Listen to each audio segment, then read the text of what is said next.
मेरे कहने का मतलब ये है, पहली चीज आप देखिए, नुपुर शर्मा ने अगर कोई ऐसी चीज बोली हो जिसका उदाहरण दूसरे प्लेटफॉर्म पे कोई धर्मगुरु, चाहे वो मुल्ला हो या कोई और ज्ञानी इंटेलेक्चुअल हो, अगर न देता हो, तब डेफिनेटली वो गलत है। मुझे नहीं पता उन्होंने क्या बोला, ना तो मैंने कुरान हदीस वगैरह पढ़ी हुई है। ये एक डिबेट का या जांच का विषय हो सकता है कि जो उन्होंने बोला क्या वो चीजें दूसरे लोग नहीं बोलते, दूसरी वीडियो अवेलेबल नहीं है। दूसरी चीज, अगर नुपुर ने बोला तो ये एक डोमेस्टिक मैटर है। यहाँ पे क्वेश्चन ये पुटअप होना चाहिए कि अपने देश में ऐसे कौन से नेता हैं, ऐसे कौन से पत्रकार हैं, प्रवक्ता हैं, जो इसको तुरंत यहाँ पे हुआ नहीं कि कहां से कहां तक वो उन्होंने पहुंचा दिया। उनके ऊपर भी कुछ न कुछ कार्रवाई होनी चाहिए और मोरल जिम्मेदारी होती है।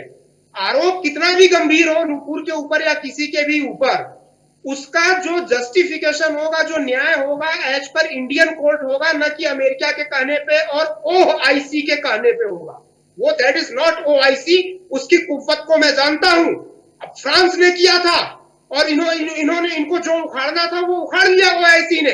अगर और देखना है ओआईसी की ताकत को, तो जाके चाइना के उइगर में बात करिए, जहां पे कि वो भले ही ठीक है वो मुसलमान है, लेकिन है तो वो भी इंसान ना, वहां जवान नहीं खुलती है। और अगर ओआईसी को करना भी था तो मैं आपको बताता हूं, हमारे हिंदू देवताओं की मूर्तियों के जो नग्न चित्र बनाए थे मकबूल फिदा हुसैन, जब वो यहां से भाग के गया था तो उसको नागरिकता और शरण देने वाला भी कुवैत या कतर था, दो में से एक देश था।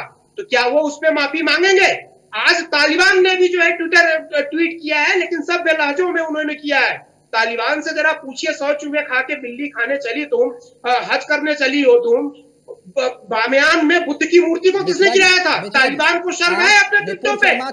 आप ओआईसी से भी तो सवाल पूछना चाहिए, उन लोगों से भी तो सवाल पूछना चाहिए। मैं 500 घटनाएं आपको बताऊंगा। नहीं, आप घटनाएं बताइए। या तो ओआईसी, देखिए, या तो ओआईसी एक रिक्वेस्ट कर दे कि भाई हमें इस पे आपत्ति है, आप एज पर अपने देश के लॉ एंड ऑर्डर के हिसाब से काम करिए, फोर्स ना करें, इसको इंटरनेशनल इशू ना बनाए। इंटरनेशनल कोर्ट में लेके चले गए हैं और इंटरनेशनल कोर्ट में लेके चले गए हैं तो ओआईसी को मैं बता देना चाहता हूं, इजराइल उनके सीने पे बैठा हुआ है, इजराइल उनके सीने पे बैठा हुआ है। रही बात फायदा और नुकसान की, तो वो भी किसी इकोनॉमिक डिबेट में कर लेंगे। ए के मिश्रा जी, आप किसी के पैरोकार बन के बैठे, मुझे कोई दिक्कत नहीं है, लेकिन नहीं, मैं किसी का पैरोकार नहीं हूं, मैं इस देश का पैरोकार हूं। नहीं, मैं किसी की पैरवी, मैं जो लोग हिंदुस्तान अपने देश के लिए बोल रहे हैं कि माफी मांगे, जो भाजपा क्या करे मुझे मतलब नहीं, कांग्रेस क्या करे मुझे, अभी हमारे कांग्रेसी मित्र बोल रहे थे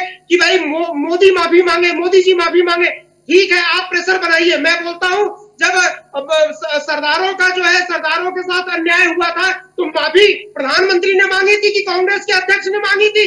किसने मांगी थी माफी? और बात अगर देश की है, बात ये केवल अपने देश तक होती, हाँ भाई कुछ लोग बोलते नुपुर को करो, कोर्ट में मैटर जाता, तो बात दूसरी है। बात अंतरराष्ट्रीय स्तर पे है तो मैं कुछ देशों को मुखौटा दिखाना चाहता हूँ। जवाब ले लीजिए, उनको शर्म है अपने किए पे।